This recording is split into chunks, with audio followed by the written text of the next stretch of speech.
Aditya Degree Colleges, leading companies లో 10,000 plus placements with 13.5 lakhs highest package.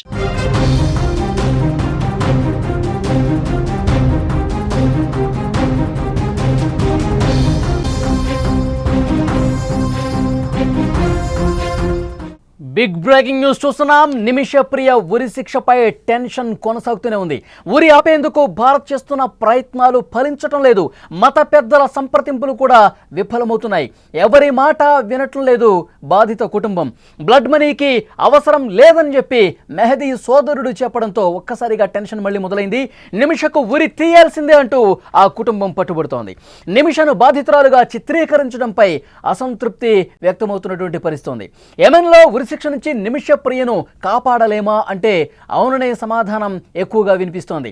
ఆమెను రక్షించడానికి ఉన్న ఏకైక మార్గం కూడా దాదాపు మూసుకుపోయినట్టే కనిపిస్తోంది. బ్లడ్ మనీకి బాధిత కుటుంబం అస్సలు ఒప్పుకోవటం లేదు. పరిహారం అవసరం లేదు, మనిషికి ఉరి శిక్ష పడాల్సిందే అని చెప్పి చాలా స్పష్టంగా చెప్తా ఉన్నారు. ప్రధానంగా హత్యకు గురైన అబ్దో మెహదీ సోదరుడు కూడా అబ్దుల్ ఫతాహ్ మెహదీ మనీషాను క్షమించడానికి అసలు ఏమాత్రం ఒప్పుకోవటం లేదు. నిమిషప్రియ ఎట్టి పరిస్థితుల్లో ఉరి కావాల్సిందే అంటూ వాళ్ళు చెప్తూ ఉన్నారు. ఆమె చేసినటువంటి నేరానికి మాఫీ ఉండదని భారత్ చెప్పినా మత పెద్దలు చెప్పినా అసలు వినము అని చెప్తున్నారు.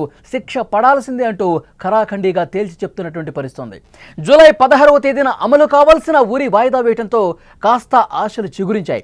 భారత ప్రభుత్వం చేసిన ప్రయత్నాలతో పాటు కేరళకు చెందిన మత పెద్ద అబూబకర్ ముఫ్తియా జోక్యంతో తాత్కాలికంగా శిక్ష అమలు నిలిచిపోవడంతో అంతా ఆనందం వ్యక్తం చేశారు. అక్కడి పెద్దలతో అబూబకర్ సమావేశం జరిపి బ్లడ్ మనీకి ఒప్పుకునే విధంగా చర్చలు జరిపారు. ఇటు ప్రభుత్వం కూడా అక్కడి అధికారులతో సంప్రదింపులు చేసింది. కానీ వాళ్ళు మాత్రం ఒప్పుకోకపోవటం ఇప్పుడు తీవ్ర ఉత్కంఠ రేపుతోంది. ఒప్పుకోకపోవడమే కాదు, భారత మీడియా నిమిషను బాధితురాలిగా చిత్రీకరించడాన్ని కూడా బాధిత కుటుంబం తప్పుపడుతోంది. బాధిత కుటుంబ సభ్యుల్లో అభిప్రాయ భేదాలు కూడా నిమిషప్రియకు శాపంగా మారుతున్నాయి. కొందరు ఒప్పుకున్నా మరికొందరు ఇంకా అంగీకరించకపోవడంతో అదే ఉత్కంఠ కొనసాగుతుంది. ఏ క్షణమైనా ఆమెను ఉరితీసే అవకాశం ఉండటంతో ఆందోళన మరింత ఎక్కువ అవుతున్నటువంటి పరిస్థితి.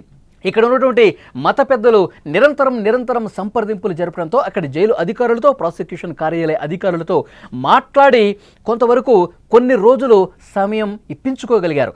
మరణ శిక్షను వాయిదా వేసుకోగలిగాం. కానీ ఇప్పుడు బ్లడ్ మనీకి పూర్తిగా మరణశిక్ష రద్దు కావాలంటే బ్లడ్ మనీకి ఆ బాధిత కుటుంబం ఒప్పుకోవాలి. దీని గురించి నిరంతరం సంప్రదింపులు జరుగుతున్నాయి. ఇక్కడ ఉన్నటువంటి మత పెద్ద అబూబకర్ అక్కడ ఉన్నటువంటి మత పెద్దలతో, షేకులతో, అక్కడ ఆ దేశంలో ఉన్నటువంటి పెద్దలతో నిరంతరం సంప్రదింపులు జరుపుతున్నారు. అక్కడ బాధిత కుటుంబం ఏదైతే ఉందో ఆ కుటుంబం మనసు మార్చే విధంగా ప్రయత్నాలు తీవ్రం చేస్తున్నారు. కానీ నిన్న ఆ బాధిత కుటుంబంలో ఉన్నటువంటి ఒక కుటుంబ సభ్యుడు మెహదీ, ఎవరైతే చనిపోయిన వ్యక్తి మెహదీ ఉన్నాడో అతని సోదరుడు కుండ బద్దలు కొట్టినట్టు చెప్పాడు. మేము బ్లడ్ మనీకి ఒప్పుకునేది లేదు. మీరు ఎన్ని కోట్ల రూపాయలు ఇచ్చినా మేము తీసుకోము, మాకు అవసరం లేదు. ఒక ప్రాణానికి డబ్బుతో వెలకట్టలేరు అంటూ తీవ్ర ఆగ్రహంతో ఊగిపోతూ మెహదీ సోదరుడు మాట్లాడాడంటే భారతదేశంలో ప్రతి ఒక్కరు కూడా ఒక టెన్షన్ పడ్డ పరిస్థితుంది. ఉరి శిక్షను కొద్ది రోజులు వాయిదా వేయించుకోగలిగాం కానీ ఆ కుటుంబం మాత్రం మారటం లేదు. ఆ కుటుంబం మాత్రం ఇంకా తమకి ఆ స్టాండ్ మీద కట్టుబడి ఉంది. ఆమెకి ఉరి తీయాల్సిందే, ఆమెకి ఉరే సరి అన్నట్లుగా ఆ కుటుంబం ఇంకా మాట్లాడుతుంది. మత పెద్దలు, అక్కడున్న షేకులు కూడా వారి ఇంటికి వెళ్ళి నచ్చజెప్పే ప్రయత్నం చేస్తున్నారు. పోయిన మీ సోదరుడు, మీ కుటుంబ సభ్యుడు మళ్ళీ తిరిగి రాలేని పరిస్థితుంది. కానీ చూస్తూ మరొక మనిషిని ఎందుకు ప్రాణం తీస్తారు? అది కూడా మన దేశానికి సంబంధించిన మహిళ కాదు, భారతదేశానికి సంబంధించిన మహిళ. తప్పు జరిగిపోయింది, నేరాన్ని అంగీకరించింది, క్షమించమని ప్రాధాయపడుతూ ఉన్నారు. బ్లడ్ మనీ కూడా ఇస్తామన్నారు. మీరు ఎంత డబ్బు కోరుకుంటే అంత డబ్బు ఇస్తామన్నారు. $1 మిలియన్ అంటే 8,60,00,000 రూపాయలు ఇస్తామని చెప్పి చెప్తున్నారు. క్షమించమని ప్రాధాయపడుతున్నారు.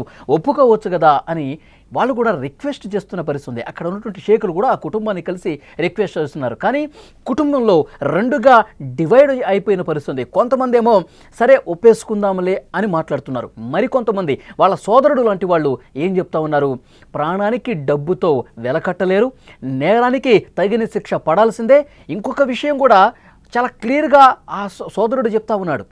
చనిపోయినటువంటి మెహదీ సోదరుడు భారతదేశంలో ఉన్నటువంటి మీడియా నిమిషప్రియను బాధితురాలుగా చిత్రీకరించే ప్రయత్నం చేస్తుంది.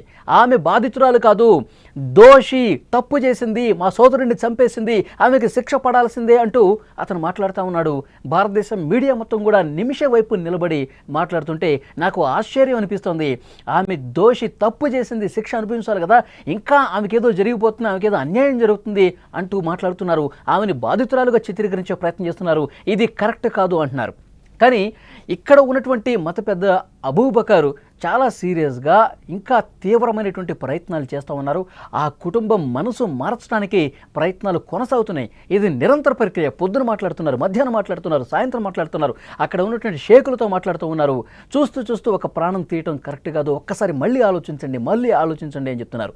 కానీ ఆ కుటుంబంలో ఉన్నటువంటి ఒక వర్గం మాత్రం చాలా సీరియస్గా వాళ్ళు ఇంతకుముందు ఏదైతే స్టాండ్లో కట్టుబడి ఉన్నారో దానికే స్టిక్ అయినట్టు పరిస్తుంది. నిమిషకు ఉరిశిక్ష పడాల్సిందే అంటూ మొండి పట్టుదలతో ఆ మెహదీ కుటుంబ సభ్యులు ఉండటంతో ఇక ఏమీ చేయలేని పరిస్థితి ఉందా? ఉన్నటువంటి ఒకే ఒక్క దారి, బ్లడ్ మనీకి సంబంధించిన దారి, అది కూడా మూసుకుపోతే నిమిషను మనం కాపాడలేం. అక్కడ చట్టాలు చాలా సీరియస్గా ఉన్నాయి. అక్కడి షరియా చట్టాల ప్రకారం బ్లడ్ మనీకి ఆ బాధిత కుటుంబం ఒప్పుకుంటే సరి, లేదంటే కనుక ప్రాణాలు పోవాల్సిందే అంటూ అక్కడ వస్తున్నటువంటి ఈ సమాచారం ఆందోళన రేకెత్తిస్తున్నటువంటి పరిస్థితి కనిపిస్తోంది. ఇక్కడ నిమిష కుటుంబం తీవ్ర ఆవేదనతో ఉన్నారు. తల్లి ప్రేమను కోరుకుంటోంది నిమిషప్రియ అంటూ ఆ తల్లి మాట్లాడుతోంది. గత కొన్నాళ్ళ నుంచి ఆ తల్లి ప్రయత్నాలు చేస్తానే ఉంది. నిమిషను కాపాడుకోవడం కోసం ఎంత డబ్బైనా ఇవ్వడం కోసం ఆమె ప్రయత్నాలు సీరియస్గా జరుగుతూనే ఉన్నాయి. ఇక్కడ వస్తున్నటువంటి ఇన్ఫర్మేషన్ ఇంకా ఆ కుటుంబ సభ్యులు చెప్తా ఉన్నారు.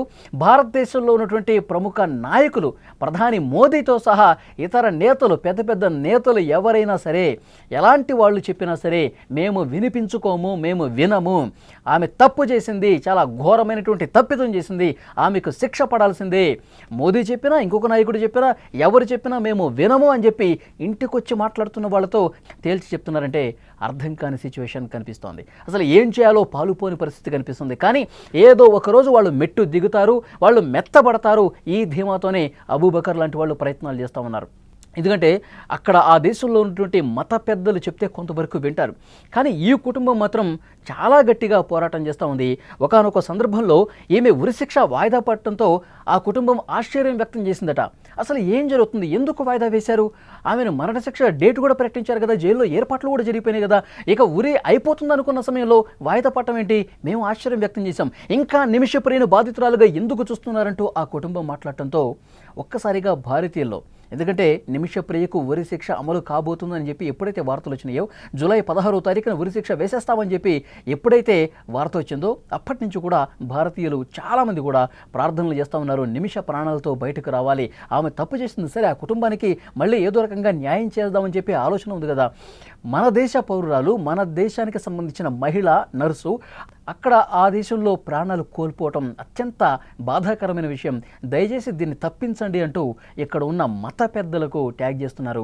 అలాగే రాజకీయ నాయకులతో మాట్లాడుతున్నారు, ప్రభుత్వ పెద్దలతో మాట్లాడుతున్నారు, అధికారులతో మాట్లాడుతున్నారు.